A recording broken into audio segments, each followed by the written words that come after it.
On vous souhaite la bienvenue à ericlatour.com. On est souvent à l'heure des choix avec le 1er mars pour les gens qui veulent fréquenter l'école. Réorientation de carrière. Le Carrefour Jeunesse Emploi Saint-Jean-Iberville offre un service de conseil et d'orientation scolaire et professionnelle. Donc, on vous en discute dans quelques instants. Mais d'abord, on parle de Message Factory, une entreprise qui est basée à Saint-Jean-sur-Richelieu depuis quelques années déjà. Et puis là, ils iront faire un petit saut du côté de Vegas où il y aura une grande foire commerciale du monde de la mode.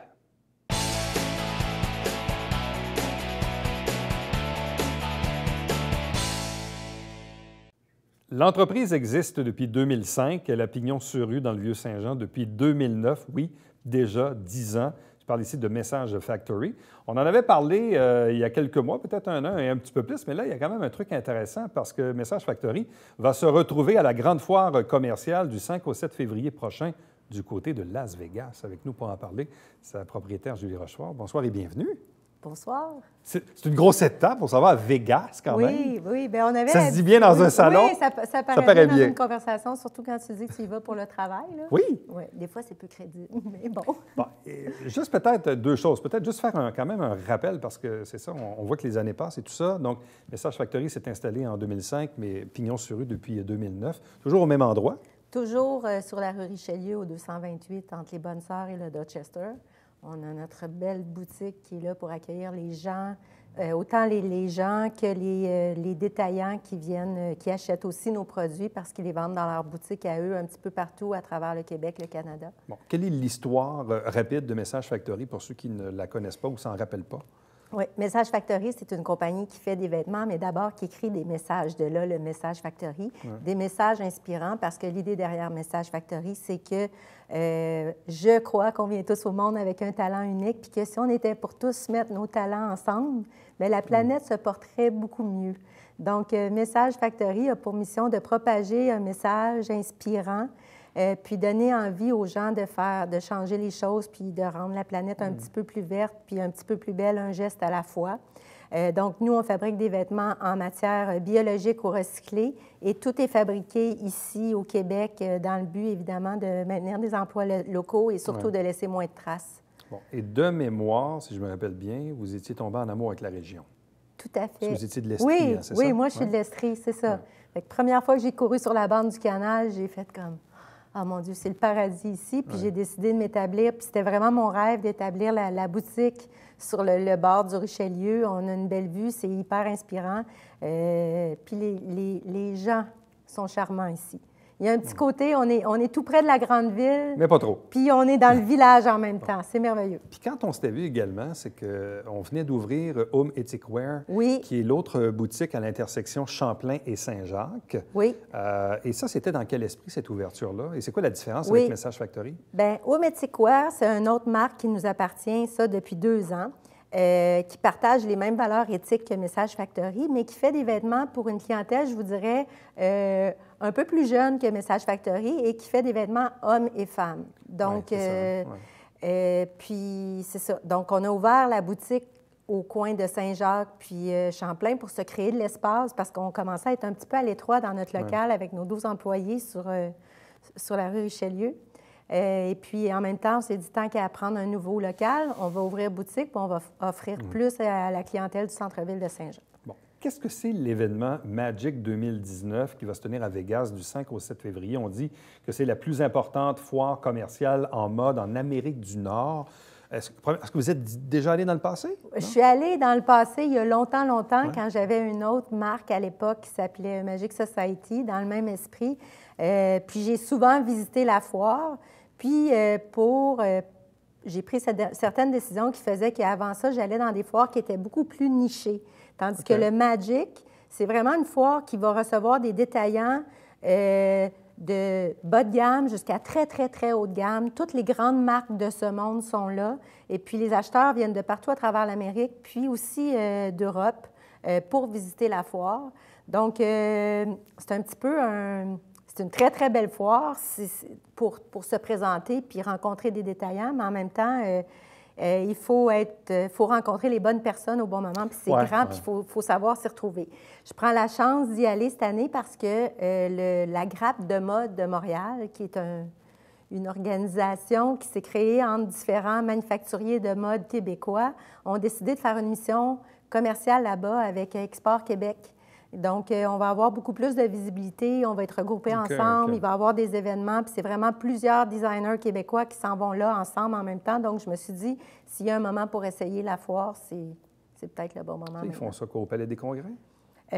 Là-bas, ça se passe dans... Il y a le Palais des Congrès, mais il y a aussi, en fait, le salon est divisé en catégories. Il y a un salon pour enfants, il y a le salon très, très haut. Nous, on se trouve à être dans Stitch, qui est le moyen haut de gamme. Puis ce salon-là se tient dans le Mandala Bay. Il y a des salons dans différents hôtels, donc les gens, ils sont là une semaine. Plus le centre des congrès. Plus le centre des congrès, puis là, ils se promènent, puis faire le tour au complet, c'est impossible. Donc, il faut vraiment cibler vers quel genre Parce qu'au total, brand on veut aller. Il y a combien de marques, il y a combien de kiosques, il y a combien de visiteurs? C'est quoi l'ampleur de cet événement-là? Ça, c'est une belle question que j'aurais dû fouiller avant de venir vous rencontrer. Mais c'est gros, là. On comprend que c'est gros, là. On parle de quelques... Bien, admettons, pensez au Carrefour Richelieu, là. En 30 fois plus grand, ça peut être la foire du Magic, mais remplie de monde. C'est ça, là. OK? C'est pour ça que vous dites qu'il faut rencontrer le bon monde aux bons endroits, au bon moment. Donc, il y a un travail à faire avant. De cibler les clients, d'envoyer des invitations, puis d'ailleurs même... Mais pour vous, dans le fond, c'est quoi l'avantage d'aller là? Parce c'est de rencontrer des acheteurs potentiels? C'est d'aller rencontrer c'est du développement d'affaires, principalement aux États-Unis, puis aussi, ça nous donne une crédibilité chez nous de participer à ce genre d'événement-là. Même pour les détaillants d'ici, ça les encourage de voir qu'on est à un autre niveau. On devient pour eux une marque importante. On n'est pas juste la petite voisine qui lui vend des petites robes, tu sais. Fait qu'on est une marque au même titre que les autres marques qui vendent dans leur boutique. Mais puis c'est certain qu'à participer dans une foire comme ça, on va ouvrir des portes. On va aller chercher des nouveaux détaillants. Puis on va faire des contacts aussi avec d'autres détaillants potentiels avec qui les choses vont s'en suivre après. Donc, ça nous permet évidemment d'augmenter notre volume d'affaires. Comment êtes-vous préparé à une croissance rapide? Je dis n'importe quoi, disons, vous faites un super contact là-bas, ça devient un heureux problème, mais quand même, si parfois, je ne sais pas, moi, vos affaires commencent à doubler, tripler, quintupler. Je dis, comment êtes-vous prête à faire face à la musique dans l'éventualité? Ça, on appelle ça un beau problème. Oui. Un beau problème, mais quand même, on est Êtes-vous préparé à ça? Oui, on est préparé à ça dans le sens où on travaille avec 8 manufacturiers qui font la couture pour nous déjà. On a plus de 7 manufacturiers qui fabriquent nos tissus. Donc, notre capacité de production en ce moment est peut-être à 30 de ce qu'elle pourrait être. Puis, amener un petit peu plus de business, bien peut-être, puis on a toujours la liberté de choisir, on s'entend. Moi, mon but, c'est pas nécessairement de faire une entreprise qui fait plusieurs millions. Le but, c'est qu'à la fin de la journée, tout le monde qui travaille chez nous gagne bien sa vie, qu'on paye nos comptes, puis qu'on a du bonheur à vivre le moment présent. Puis il y a des journées où on ne vit pas toujours le moment présent parce que c'est très stressant, parce qu'on est toujours... On est rendu gros, mais on a un petit gros. Oui, un petit gros, Fait que c'est difficile de tenir les deux bouts. Offrir plus de production à mes manufacturiers, bien, ça offrirait aussi une stabilité, puis ça me permettrait de diviser ma production sur toute l'année. Ce qui est particulier, c'est qu'aujourd'hui, on regarde dans nos propres maisons bien des affaires qui viennent de la Chine, de l'Asie ou des autres pays, Philippines et compagnie, principalement dans le monde du vêtement. Comment on arrive aujourd'hui à se dire qu'il y a des gens comme vous et d'autres au Canada, aux États-Unis ou dans des pays industrialisés qui réussissent à produire du vêtement et à compétitionner ou à être différents, puis probablement meilleurs que ce qu'on retrouve de la part de l'Asie? Bien, je ne sais pas si on est meilleur. Je sais que ce qu'on fait laisse moins de traces et plus écologique parce que forcément, on ne paye pas du transport puis des bateaux pour traverser d'un bout à l'autre. Puis on sait que la madame qui fait la couture sur nos vêtements, c'est une sœur, une tante ou une amie. Puis elle n'est pas attachée à sa chaise pour coudre. Elle ne gagne pas 2 piastres par mois, là. Puis elle ne gagne pas 2 piastres par mois. Comme la recette est simple, là. On fait moins de sous par vêtement qu'on vend. Tu sais, les vêtements qui sont achetés en Chine puis qui sont revendus ici à 20 bien, sont payés 2 piastres. Mais clairement, il y a quelqu'un entre les deux qui n'a pas gagné d'argent. C'est sûr. Puis on en fait produire en container. Donc, la moitié, puis ça, c'est quand je suis généreuse, la moitié est vendue, puis le reste est détruit, puis ça se retrouve dans nos poubelles, dans nos océans, dans nos arrière-cours. Donc, je me tue à dire, achetons plus intelligemment, achetons moins, puis achetons de la belle qualité qui va rester, puis après, réparons nos trucs, puis recyclons-les, tu sais. Quelqu'un me disait l'autre jour, puis c'est pas fouillé, là, j'ai pas une recherche scientifique là-dessus, mais on regardait un peu les changements générationnels.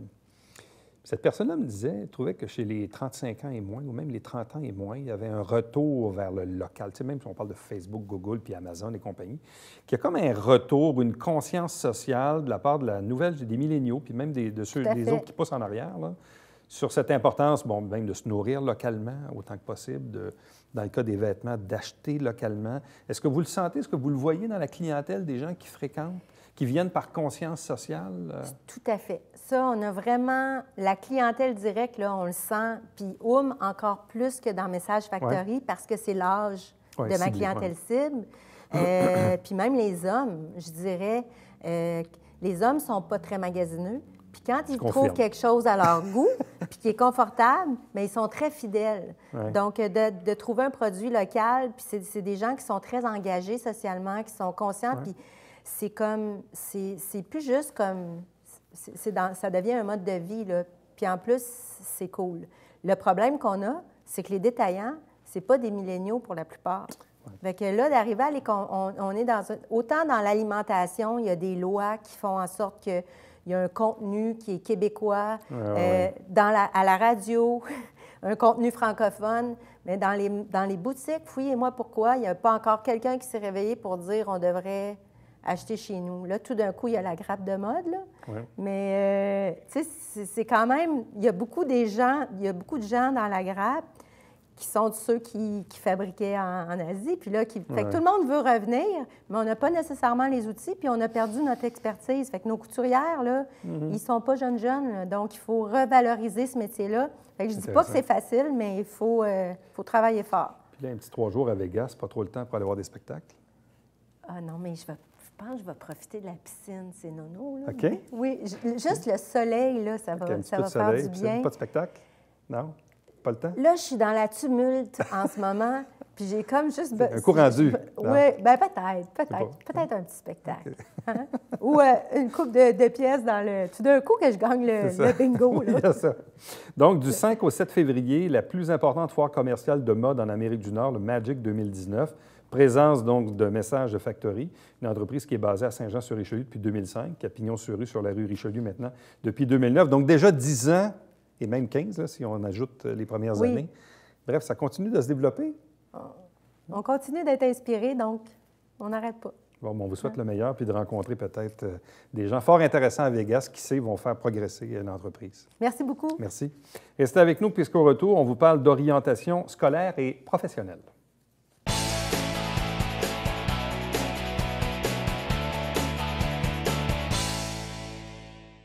Mesdames et messieurs, bonjour et bienvenue à la Justice entre nous. Mon nom est Serge.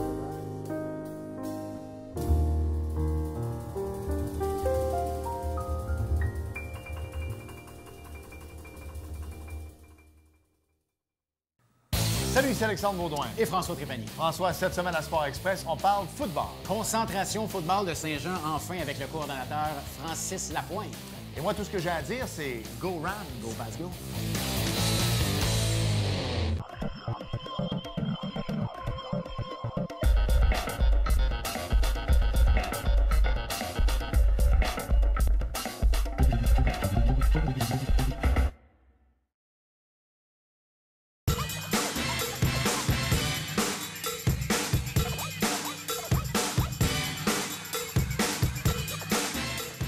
Dimanche, 9h30, Télé Bingo, on vous attend.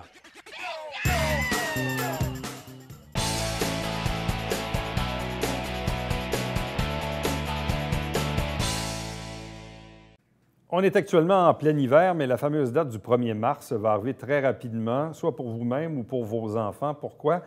Souvent le moment, là, dans certains cas, où on a besoin d'orientation scolaire, d'orientation professionnelle, des fois même pour un retour aux études, qu'est-ce qu'on fait? Est-ce qu'on s'inscrit? On ne s'inscrit pas? Dans les écoles, il existe quand même certains services qui sont peut-être très, très larges, mais des fois, on peut avoir besoin aussi d'un service un peu plus ciblé.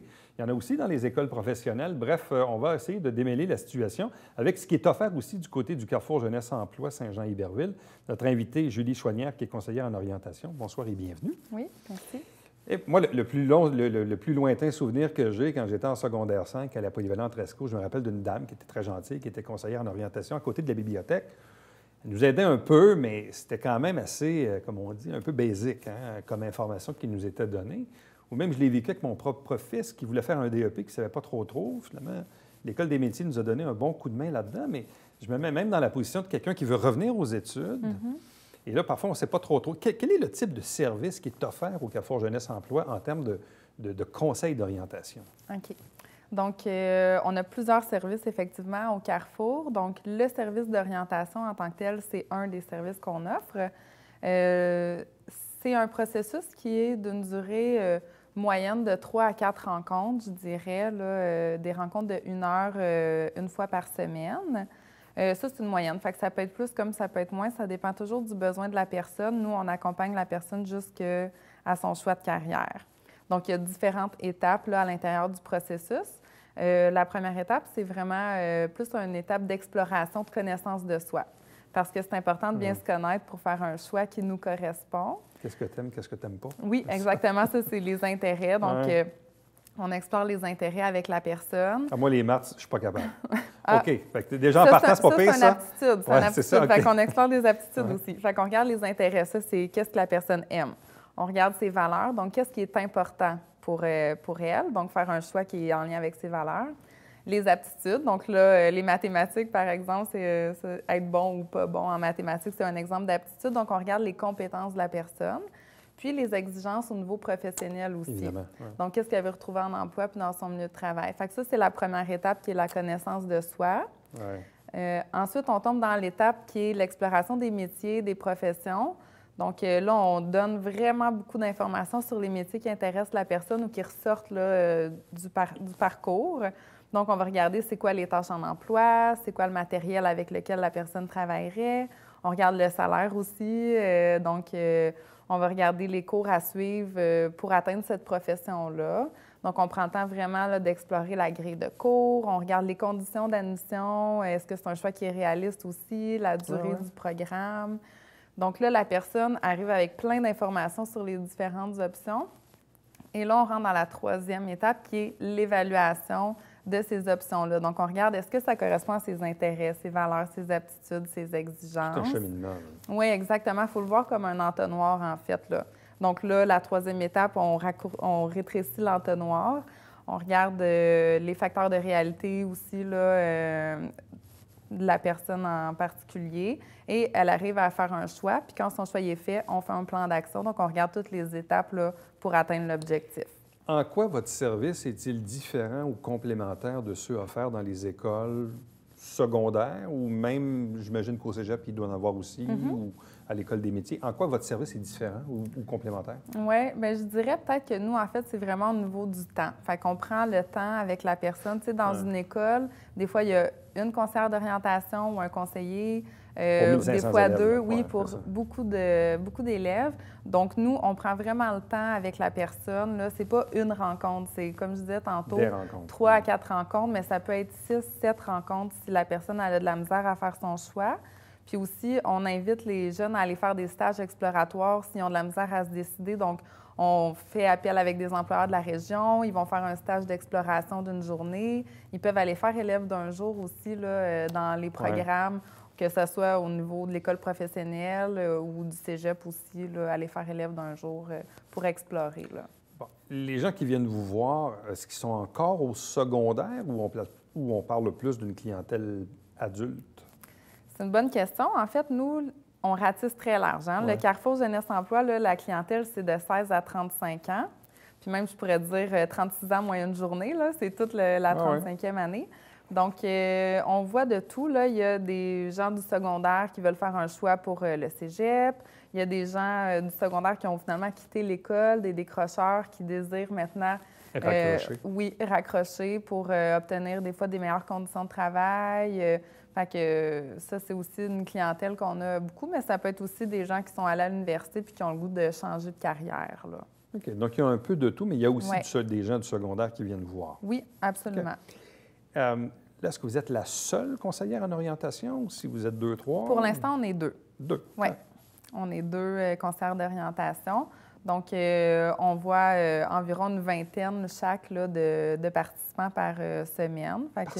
Fait qu'en tout, ça fait une quarantaine de rendez-vous qu'on est en mesure d'offrir par semaine là, pour l'orientation seulement. Pour l'orientation. Parce qu'il y a autre chose aussi? Oui. Donc, on a le service d'orientation, mais on a aussi un service de recherche d'emploi. Donc, ça, c'est avec les conseillers en emploi. Tout ce qui touche, là, faire le CV, pratiquer des questions d'entrevue, voir les emplois disponibles dans la région. Puis aussi, on l'utilise là, suite à un processus d'orientation. Un coup que la personne est allée faire un programme d'études, bien là, peut revenir nous voir pour trouver une job dans son domaine. Puis on a aussi un volet plus psychosocial, donc offert par des conseillers jeunesse, qui, eux, interviennent là, dans les différentes sphères de vie de la personne, toujours dans le but de l'aider à atteindre son objectif de retourner à l'école ou d'obtenir un emploi. Quand vous regardez votre propre expérience de conseillère en orientation avec des gens qui sont venus dans votre bureau, des jeunes, des moins jeunes, peu importe, est-ce qu'il y a des cas particuliers que vous gardez en mémoire d'un jeune ou d'un plus vieux qui ne savait pas trop ce qu'il voulait faire puis que finalement, ça a donné des bonnes choses? C'est quoi les images que vous avez quand vous regardez vos meilleurs moments ou vos meilleurs clients, si on veut, si on les appelle comme ça? C'est sûr que c'est le fun de voir le cheminement de la personne du point où elle arrive dans le bureau et elle ne sait pas du tout quoi faire. Finalement, après ça, fait le processus d'orientation, va à l'école, puis finalement, retombe dans le bureau en cognant et en disant « J'ai terminé mon programme, j'ai commencé à travailler là-dedans, puis j'adore ça. » Fait que c'est sûr que c'est très, très gratifiant. Puis nous, on fait toujours des suivis aussi, fait qu'on les rappelle beaucoup pour voir où est-ce qu'ils en sont là-dedans. Est-ce que les gens sont surpris du résultat du processus? Autrement dit, est-ce que les gens se connaissent bien? Au début, ils ne se connaissent pas toujours si bien que ça. Puis c'est un processus qui, personnellement, je pense que tout le monde aurait dû passer par là, dans le sens que c'est vraiment important de bien se connaître pour faire un choix qui nous correspond. Donc, c'est vraiment la base du choix de carrière. Donc, oui, des fois, ils sont surpris de voir qu'on creuse à ce point-là parce que c'est pas nécessairement l'idée qu'on a d'un processus d'orientation. Là, comme on parlait tantôt dans les écoles, des fois, ils n'ont pas la possibilité là, de faire du 1 à 1 parce que nous, c'est des rencontres individuelles. Là. Donc, des fois, à l'école, c'est plus de groupe s'ils n'ont pas le temps. Donc, oui. Est-ce que souvent les gens ont les requis scolaires nécessaires suite à leur choix? C'est-à-dire qu'une fois qu'on fait le processus, puis là qu'on dit « OK, finalement, je veux aller dans telle affaire, puis là, oui, oh, j'ai ça, ça, j'ai pas ça, ça, j'ai ça, ça, j'ai pas ça. » Est-ce que les gens, finalement, se rendent compte qu'ils doivent... Il y a des choix ou des sacrifices à faire pour arriver à leur fin, là? Oui, oui. Des fois, ça l'exige d'aller... de retourner à l'école pour chercher les préalables nécessaires. Si c'est au niveau secondaire, bien là, il y a la relance là, qui est là pour pouvoir offrir ces cours-là. Nous aussi, au Carrefour, on offre, là, on a ce qu'on appelle l'autre école, qui est français et mathématiques seulement, là, de secondaire 1 à 5. Puis, mais c'est vraiment dans le but de raccrocher à l'école, nous, ce qu'on offre. Donc, on fait affaire beaucoup avec la relance pour ticker toutes les autres matières, là, pour aller chercher les préalables pour intégrer l'école. Souvent, moi, ce que j'ai vu, entre autres, dans la clientèle plus du 20-35, soit des gens qui ont eu des ennuis personnels, bref, retournent à l'école, ou dans d'autres cas, des gens qui ont eu un boulot pendant 5, 7, 8, 10 ans, qui finalement n'aimaient pas. Ils étaient malheureux, puis des fois, dans certains cas, vont changer, vont se réorienter, puis dans certains cas, même avec un salaire moindre, pour avoir un job qu'ils aiment. Oui, exactement. Ça aussi, il y en a de ça. Oui, il y a de ça. Il y a aussi, des fois, ça peut être une personne elle a un accident en emploi, puis elle est obligée de faire une réorientation de carrière. Fait que des fois, c'est au niveau de la santé, mais aussi, comme vous le dites, là, c'était pas si en lien soit avec ses intérêts ou avec ses valeurs. Ça, à long terme, ça finit par être difficile d'être en emploi quand ça va à l'encontre de nos valeurs. Fait qu'on revient toujours à la première étape du processus qui est la connaissance de soi. Puis même dans la clientèle plus collégiale, je présume que... Moi, je connais pas beaucoup de monde qui ont commencé le cégep dans une affaire puis qui ont fini dans la même affaire. Non. Il y en a, là, mais il me semble qu'il n'y en a pas beaucoup. Eux autres aussi, là, ça change de branche une fois. Des fois 2, des fois 3. Ah oui, c'est un bon exemple, moi-même. C'est plus à l'université que je me suis promenée, mais effectivement, c'est tout au long de la vie, l'orientation. Fait qu'il faut le garder en tête. Nous, c'est vraiment 16 à 35 ans, mais l'orientation, c'est tout au long de la vie, là. Est-ce qu'il y a une liste d'attente? Là, on parlait du 1er mars, là, très Ouais, qui rapidement. est une date, parce que qui est là, une date ça à bouscule un peu retenir. les gens, là. Fait que là, c'est un petit peu plus serré ces temps-ci, là, mais je dirais qu'on est en mesure d'offrir une rencontre à l'intérieur de 2 semaines, Quand même, suivant OK. la venue de la personne. Puis le processus de 3-4 rencontres, ça s'échelonne sur combien de temps, à peu près? Une fois par semaine. Une fois par semaine pendant Fait- un mois, c'est Oui, ça? OK. exactement. Donc, comment ça fonctionne? La personne doit téléphoner au Carrefour ou se présenter pour prendre un rendez-vous à l'accueil pour pouvoir ouvrir son dossier. Puis Et c'est gratuit? Oui, c'est gratuit. Oui. Exactement. Tous les services sont gratuits. Donc, après l'ouverture du dossier, là, la personne est référée dans le bon groupe de services, là, que ce soit recherche d'emploi, orientation ou le besoin psychosocial. Puis là, on prend le rendez-vous là, en orientation, si c'est le seul besoin. Donc, orientation scolaire et professionnelle, l'un des nombreux services offerts au Carrefour Jeunesse Emploi Saint-Jean-Iberville. Donc, c'est peut-être le moment d'aller rencontrer Julie et sa collègue, ou son Oui, collègue, oui. je ne sais pas. Une collègue. Une collègue, bien sûr, pour vous aider dans votre orientation et vos choix de carrière ou choix d'école également et de programme. Bref, ça vaut peut-être la peine. Des fois, on se connaît peut-être mal. Ça vaut la peine. Bien, merci beaucoup, puis Ça bonne fait chance pour la plaisir. suite. Merci. Restez avec nous. Au retour, on vous présente le Babillard quotidien.